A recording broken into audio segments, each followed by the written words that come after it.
கலைஞர் தொலைக்காட்சி நேயர்களுக்கு வணக்கம். ஒரு படத்தை மக்களுக்காகவும் ரசிகர்களுக்காகவும் எடுத்தாலும் அது மாணவர்கள் மத்தியிலையும் இளைஞர்கள் மத்தியிலையும் சென்று அடைஞ்சாதான் அந்த படத்துக்கான நோக்கமோ வெற்றியும் கிடைக்கும்.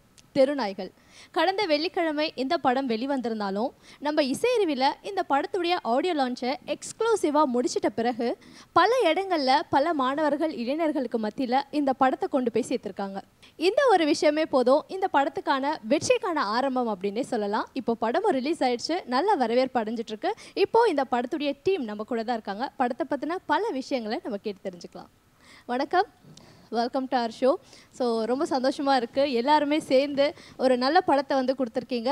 நீங்கள் எதிர்பார்த்த அளவுக்கு படத்திற்கான வரவேற்பு உங்கள் எல்லாருக்குமே வந்து கிடச்சிட்ருக்கு. வாழ்த்துக்கள். முதல்ல நான் இயக்குநர்கள் கிட்ட வந்து ஆரம்பிக்கலாம் அப்படின்னு நினைக்கிறேன். ஏன் அப்படின்னா, நான் முன்னாடியே சொன்ன மாதிரி தான் இந்த படம் வந்து ரிலீஸ் ஆகிறதுக்கு முன்னாடியே ஆடியோ லான்ச்சுக்கு அப்புறமே உடனே வேலைகளெல்லாம் வந்து பரபரப்பாக நீங்கள் எல்லாரும் ஆரம்பிச்சிட்டிங்க அப்படின்னு தான் சொல்லணும். ஏன்னா யார்கிட்டெல்லாம் இந்த படம் போய் சேரணும் அப்படின்னு நினச்சிங்களோ அவங்கள நீங்கள் தேடி தேடி போய், உண்மையை சொல்ல போனால் ஒவ்வொரு ஸ்ட்ரீட்டாக லைக் தெருநாய்கள்னு டைட்டில் வச்சுருக்கீங்க, தெரு தெருவாக இந்த படத்தை பற்றின ப்ரொமோஷன்ஸை வந்து நீங்கள் கொடுத்துருக்கீங்க, பல மாணவர்கள் மத்தியில் கொண்டு போய் சேர்த்துருக்கீங்க.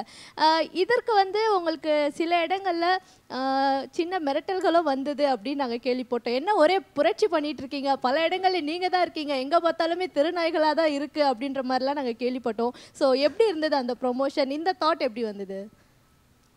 முதல்ல கலைஞர் டிவி நேயர்களுக்கு எங்கள் தெருநாய்கள் படக்குழு சார்பாக நன்றி.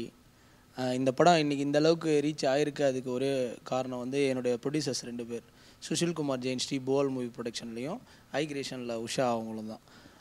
அது மட்டும் இல்லாமல் இந்த படம் இன்றைக்கி இந்த அளவுக்கு எல்லாருக்கிட்டையும் எதிர்பார்க்க வைக்கிறதுக்கான காரணம் என்னென்னா, படத்தில் நடித்த நடிகைகளோட அந்த போஸ்டர்ஸோட லுக்கு, அவங்களுடைய கதையில் அவங்க என்ன ப்ளே பண்ணியிருக்காங்க, இந்த மாதிரியான விஷயங்கள்லாம் ரொம்ப எதிர்பார்ப்பு வர மாதிரி இருந்தது.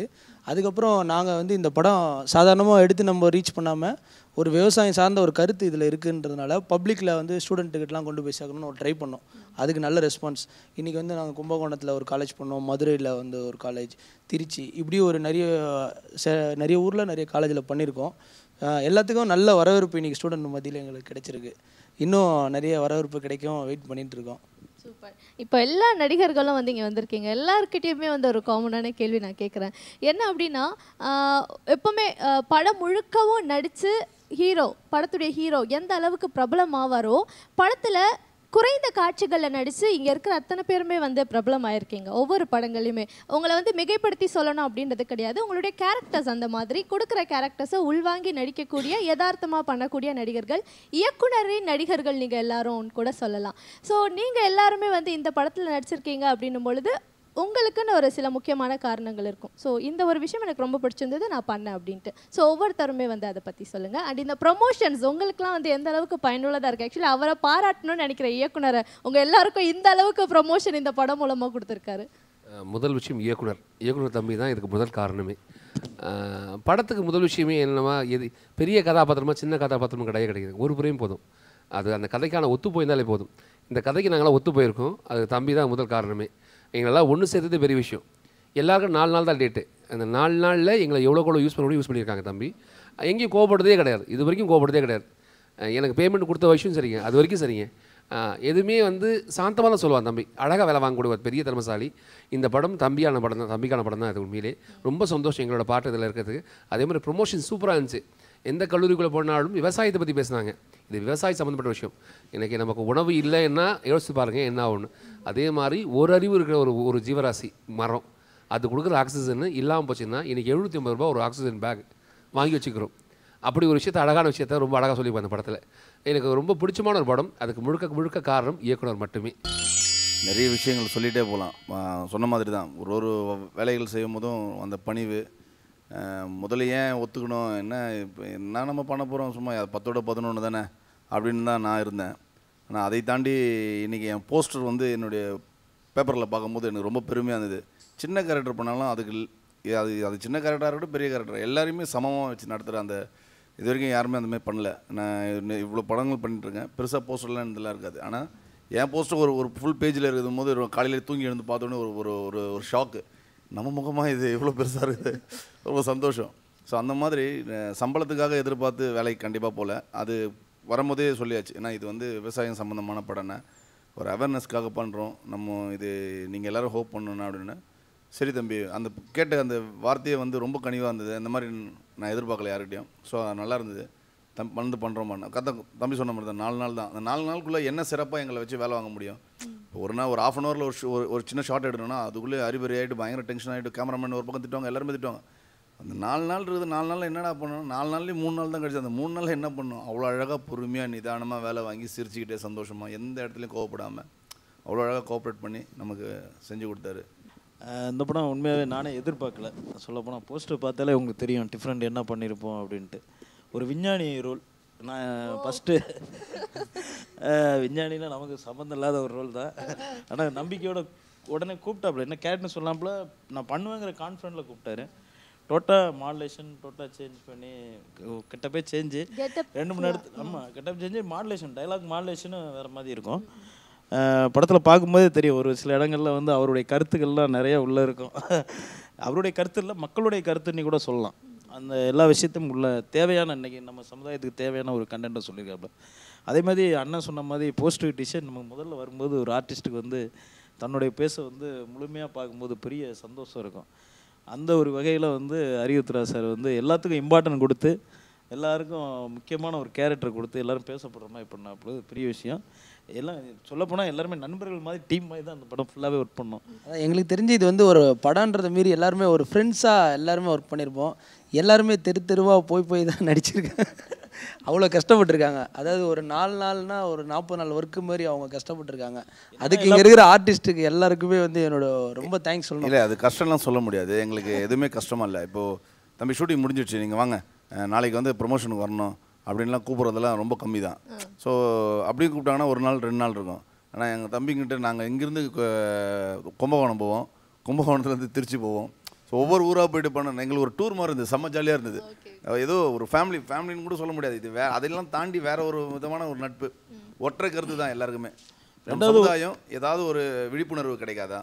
இங்கே இருக்கிற மண்ணில் எவ்வளோ பிரச்சனை, இன்றைக்கி டிவியை திறந்தா அது இல்லை இது இல்லை அந்த பிரச்சனை இந்த பிரச்சனை எவ்வளோ பிரச்சனைகள் ஓடிட்டுருது. ஸோ அதெல்லாம் தாண்டி நம்மளால் எதனா செய்ய முடியுமா? ஸோ நம்மக்கிட்ட என்ன வேலை இருக்கோ என்ன திறமை இருக்கோ அதை சார்ந்து இந்த மண்ணுக்காக ஏதாவது உழைக்கணும் அப்படின்றது தான் அறிவு.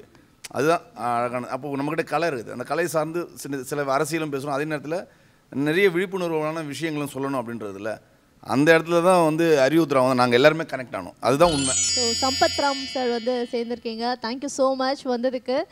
கூல் சுரேஷ், நீங்கள் சொல்லுங்கள், இந்த படத்தில் உங்களுக்கான ப்ரமோஷன்ஸ் எந்த அளவுக்கு இருக்குது அண்டு உங்களுடைய கதாபாத்திரம் பற்றி சொல்லுங்கள். கலைஞர் டிவி ரசிகர்களுக்கு வணக்கம்.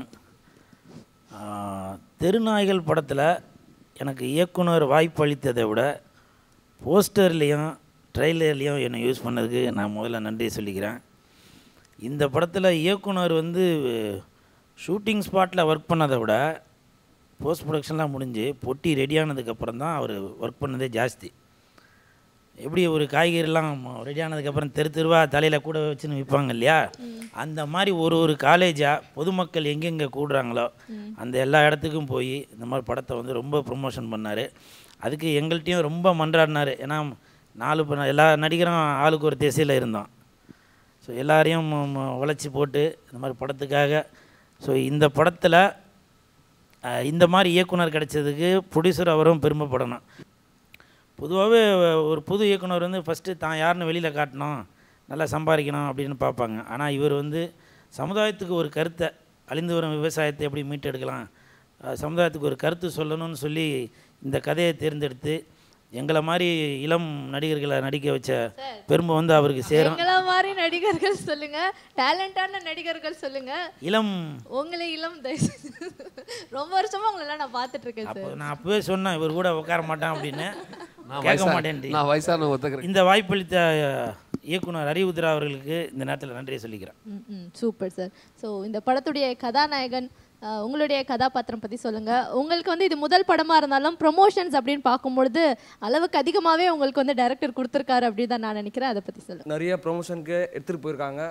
நான் பேச மாட்டேன் அப்படி சொல்வேன் கூட, அவங்க சொல்லுவாங்க நீ கண்டிப்பாக பேசிட்டு தான் ஆகணும், அப்போ தான் அந்த பயம் வந்து வெளியே வரும்.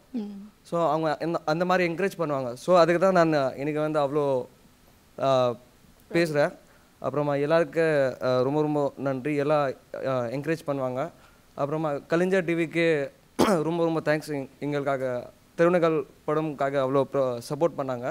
அப்புறமா மக்களுக்கு ரொம்ப ரொம்ப தேங்க்ஸ் படம்காக சப்போர்ட் பண்ணுறதுக்கு. சூப்பர், நிறைய விஷயம் தமிழ்ல பேசிட்டாரு. ஃப்ளோ ரொம்ப நல்லா.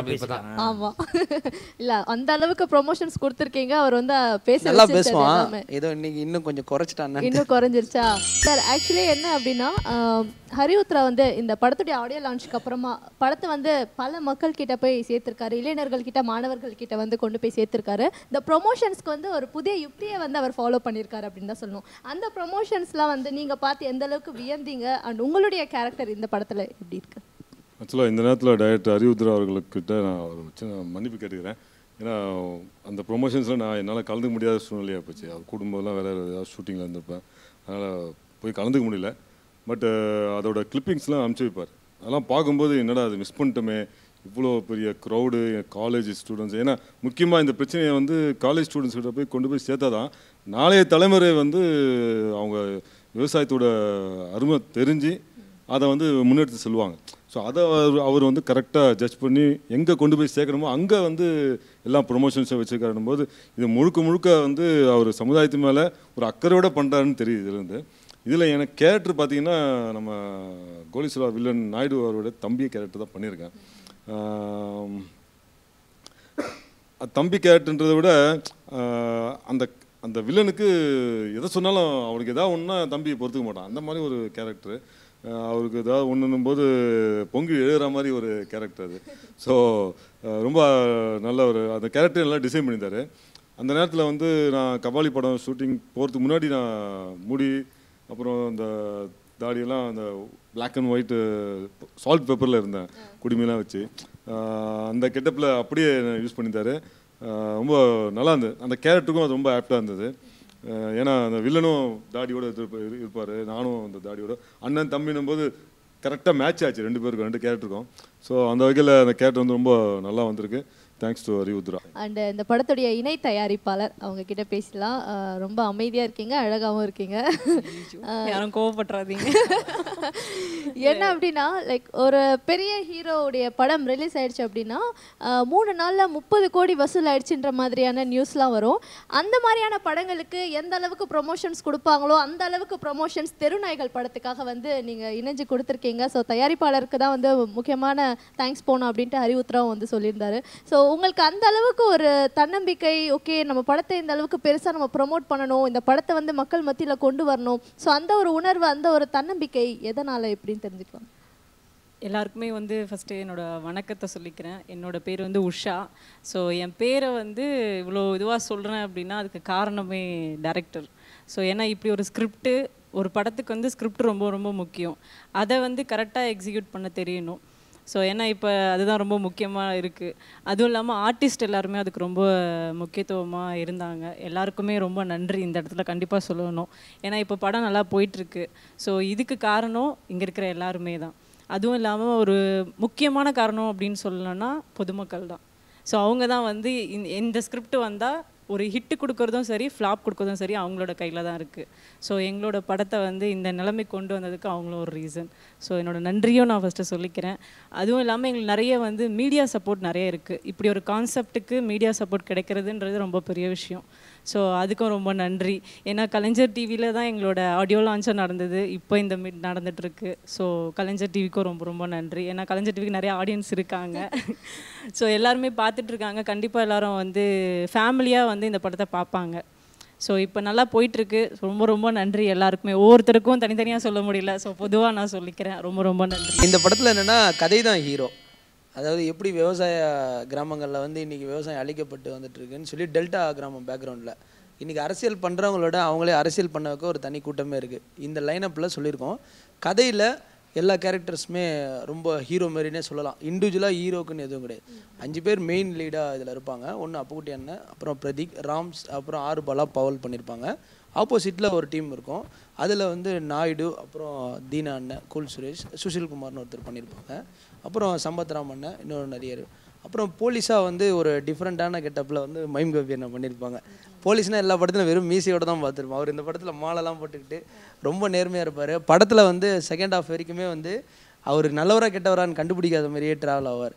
கெட்டவங்க கூடயே இருப்பார், கடைசியாக ஒரு இடத்துல ஒரு சின்ன சேஞ்ச் ஓவர் இருக்கும். அப்புறம் லீடாக அக்ஷிதான்னு சொல்லி ஒருத்தவங்க பண்ணியிருக்காங்க. இது இல்லாமல் மியூசிக் டைரக்டரும் கேமராமேனும் எனக்கு ஒரு பெரிய ப்ளஸ் இந்த படத்துக்கு. ஏன்னா இன்றைக்கி வந்து ஆடியோ லெவல்லையும் ஒரு ட்ரெய்லராக இருக்கட்டும், டீசராக இருக்கட்டும், எல்லாமே அவ்வளோ ரீச் இருக்குன்னா ஹரிஷ் அண்ட் சதீஷ் அதுக்கு ஒரு காரணம். ஏன்னா வந்து படம் ஒரு ரா கண்டென்ட்டு ஒரு ஸ்டைலில் இருக்கும். அப்போ இதை வந்து எப்படி மியூசிக்கலாக கொண்டு வரலாம் அப்படின்றதுல அவங்க 2 பேரும் ரொம்ப ஹார்ட் ஒர்க் பண்ணியிருக்காங்க. நிறைய லைவ் இன்ஸ்ட்ருமெண்ட்லாம் எடுத்து அவங்க கூட வந்து சிங்கராக வந்து நம்ம வைக்கம் விஜயலட்சுமி அவங்க பாடின அந்த சாங் வந்து முத்தமிழ் எழுதியிருக்காங்க. அப்புறம் ஹைட் கார்த்தி ஒரு சாங் பண்ணியிருக்காங்க, ஜிகேபி, அப்புறம் மாஷா சிஸ்டர்ஸ் அவங்க பண்ணியிருக்காங்க. இது இல்லாமல் ஸ்டண்ட் பில்லா ஜெகன், அப்புறம் கேமராமேன் வந்து தளபதி ரத்னம். சார் அவங்கள பற்றி ஒவ்வொருத்தர் பற்றியும் நம்ம விளக்கமாக விலாவரியாக பேச போகிறோம். பட் யாருக்கு இத்தனை நடிகர்ல யாருக்கு பேர் இருக்காங்க? இதில் பேருன்னு சொன்னோம்னா அந்த லக்கி ஒன்லி அப்புக்குட்டி அண்ணா தான். இவன் கூட பேர் இருக்கும், ஆனால் ரொம்ப வந்து ரொமான்ஸான சீன்ஸ்லாம் இல்லை. அவர் மட்டும்தான் ஒரு ரொமான்ஸ் பண்ணியிருக்காரு. உண்மையாக காமெடி சீனு, ஹீரோவே அந்த சீனில் ரொம்ப சிரிச்சிட்டார் அந்த இடத்துல நடிக்கும்போது. காமெடி சீன் தான், லவ் சீனும் காமெடி சீனு. இது இல்லாமல் ஹீரோ கூடவே ட்ராவல் ஆகக்கூடிய ஒரு கேரக்டர். அங்கங்கே அங்கேயும் காமெடி பஞ்ச் இதெல்லாம் பண்ணியிருக்கேன். மக்கள் மத்தியில் நல்ல ரெஸ்பான்ஸ். ஒரு சில இடத்துலலாம் கைதட்டும் போது ரொம்ப சந்தோஷமாக இருக்குது டைலாக் பேசும்போது. அது காரணம் அறிவுத்துறா சார் தான். என்னோட ஒரு கண்டென்ட். இப்போது நாங்கள் ஒரு நடிகர்னா ஒரு அந்த கதையில் உள்ள சீன் டைலாக்லாம் நாங்கள் யோசிக்கிறது கிடையாது. நாங்கள் பேசுகிறதுனால நாங்களே அதை செயல்படுத்த முடியாது. ஒரு டைரக்டரோட கருத்தை அவருடைய டைலாக், முக்கியமான டைலாக்லாம் என்னோடய இதில் வச்சுருக்காருங்கிறப்ப பேசும்போது எனக்கே கொஞ்சம் பயமாக இருந்தது. என்ன தெளிவாக இவ்வளோலாம் இருக்கா, இந்த படத்தில் தான் இவ்வளோ விஷயங்கள் நம்ம நாட்டை பற்றி இருக்குங்கிற கண்டென்ட்டை நான் தெரிஞ்சுக்கிட்டேன். அதுக்கு என் மூலமாக நீங்கள் திரையில் கொண்டு வந்ததுக்கு ரொம்ப தேங்க்ஸ். ஹரியுத்ரா எப்பவுமே வந்து ஒரு இயக்குனர் மக்கள் மனசில் போய் உட்காரணும் அப்படின்னும் பொழுது அவங்களுக்கு பிடித்த மாதிரியான படங்களை கொடுக்கலாம் அப்படின்ற மாதிரி எடுப்பாங்க. எப்படின்னா ஒரு காதல் கதையோ கமர்ஷியலான ஒரு படமோ கொடுத்தா ஈஸியாக அவங்க வேலை வந்து முடிஞ்சிடும். ஸோ முதல்ல நீங்கள் பண்ணுற படமே பார்த்தீங்கன்னா கொஞ்சம் வித்தியாசமாக அண்ட் எல்லாருக்குமே ஒரு உணர்வு இருக்கும், நம்ம ஏதாவது ஒரு வகையில் அதை வெளிப்படுத்தணும் அப்படின்ட்டு. பட் படமாக அதை வெளிப்படுத்தணும் அப்படின்னும் பொழுது நிறைய பேருடைய ஒர்க் இருக்குது, பணமும் அதுக்கு அதிகமாக தேவைப்படுது. இருந்தாலும் தைரியமாக இறங்கி பண்ணலான்ட்டு இப்படி ஒரு ஸ்கிரிப்டை நீங்கள் எடுத்திருக்கீங்க. ஸோ அதுக்கு என்ன காரணம்? ஏதாவது நீங்கள் இன்ஸ்பயர் ஆகிருக்கீங்களா? ஏதாவது ஒரு விஷயம் பார்த்து, இல்லாட்டி ஏதாவது உண்மை சம்பவம் பார்த்து உங்கள் மனசை அது கஷ்டப்படுத்தினதால நீங்கள் எடுத்திருக்கீங்களா இந்த மாதிரி ஒரு படம்? இல்லை, எல்லாருக்கும் வந்து நீங்கள் சொன்ன மாதிரி ஒரு படம் பண்ணும்போது ஒரு அக்கறை இருக்கும், ஏதாவது ஒரு விஷயம் பண்ணணும்னு. ஏன் இந்த விவசாயம் அப்படின்ற விஷயத்தை எனக்கு எடுக்கணும்னு தோணுச்சுன்னா, எனக்கு டெல்டா அங்கே கும்பகோணம் தஞ்சாவூர் பக்கம் நிறைய ஃப்ரெண்ட்ஸ் இருக்காங்க. ஸோ அவங்க ஏரியாவுக்கு நான் போகும்போதெல்லாம் அதெல்லாம் பார்ப்பேன். அப்போ அதை பற்றின விஷயங்களை தெரிஞ்சிக்கும் போது இந்த மாதிரி ஒரு விஷயத்த ஒரு படத்துக்குள்ளே சொல்லணும். ஏன்னா இப்போ வந்து இன்றைக்கி எல்லாமே கார்ப்பரேட். ஸோ கார்ப்பரேட்டோட ஒரு வளர்ச்சி வந்து சமுதாயத்தோட வீழ்ச்சி அப்படின்ற ஒரு ஒன்லைனில் இந்த மாதிரி ஒரு விஷயத்த சொல்லலாம் அப்படின்னு ஃபிக்ஸ் ஆனதுனால நான் கண்டிப்பாக பண்ணேன். மாடு 2 மாடு வச்சா பெரிய கோடீஸ்வரன். அதை கழிவை கூட நமக்கு உரமாக கொடுத்து அதை நம்ம தின்ன கொடுக்குதுங்க. நம்ம வேஸ்ட்டாக போகிற புல்லை மக்கிற புல்லை தான் மாடுக்கே கொடுக்குறோம். அது என்னென்ன கொடுக்குது பாருங்க, பால் கொடுக்குதுங்க, அது சாணத்தை கொடுக்குது, உரத்தை கொடுக்குதுங்க. அது சப்போஸ் கறக்க முடியலன்னா செக்கு எடுக்க வச்சுக்குது நம்மளை. அவ்வளோ வேலை பார்த்து கொடுக்குது. நமக்கு விட்டு இருக்க எல்லா விஷயமும் சூப்பரான விஷயம். நம்ம தான் வந்து அதை இது கண்டுக்கிட்டே கிடையாது. எதையுமே எல்லாத்தையும் நீங்கள் பார்த்தீங்கன்னா அவ்வளோ அழகாக வச்சுருக்காங்க. அப்பத்துலேருந்து நமக்கு அழகாக சொல்லி கொடுத்துருக்காங்க. நம்ம வேணாம் தள்ளி விட்டுட்டே இருக்கும். இதில் வந்து அப்புக்குட்டி அண்ணா வந்து கொஞ்சம் முந்திட்டீங்கன்னு தான் சொல்லணும். ஆல்ரெடி 5 மாடு வச்சிருக்காரு, வந்து வாங்கி வச்சுட்டீங்க. ஸோ போய் எல்லாருமே அந்த வேலையை செய்கிறோம். இன்னும் கொஞ்ச நாள் அப்புக்குட்டி அண்ணா கோடீஸ்வரன் நினைக்கிறேன். மாடு வாங்க எங்கே வைக்கிறதுன்னு தெரியல. மைம்சோஃபி என்ன சொல்கிற மாதிரி பார்த்தா 2 மாடு வச்சிருக்காரு கோடீஸ்வரன், 5 மாடு வச்சிருக்காரு. அண்ணன் தான் அடுத்தது கதை சொல்ல யாரு இல்லை, மெட்ராஸ் இருக்கிறதுனால மாடு வாங்கி எங்கே வச்சுக்கிறதுன்னு தெரில. மாடை வாங்கி வீட்டு வாசல் கட்டினா எதிர் வீட்டில் இருக்கிறவங்க கம்ப்ளைண்ட் பண்ணி பிடிச்சி கொடுத்துட்றான் மாட்டை.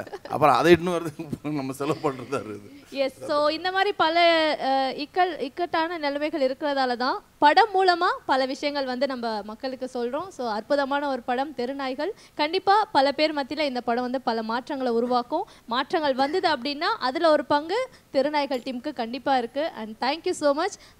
ஆடியன்ஸ் வந்து ஃபேமிலியோட போய் ஒரு படத்தை பார்க்கணும் அப்படின்னு நினைப்பாங்க. எல்லாருமே ஃபேமிலியோட பார்க்கணுன்னு விருப்பப்படுற ஒரு படம், ஃபேமிலியோட பார்க்கக்கூடிய ஒரு படத்தை வந்து நீங்கள் எல்லாருமே கொடுத்துருக்கீங்க. Thank you so much for this wonderful meet and chat. இந்த படத்துடைய சக்ஸஸ் மீட்டில் நம்ம எல்லாருமே சந்திக்கலாம். Thank you so much. தேங்க்யூ.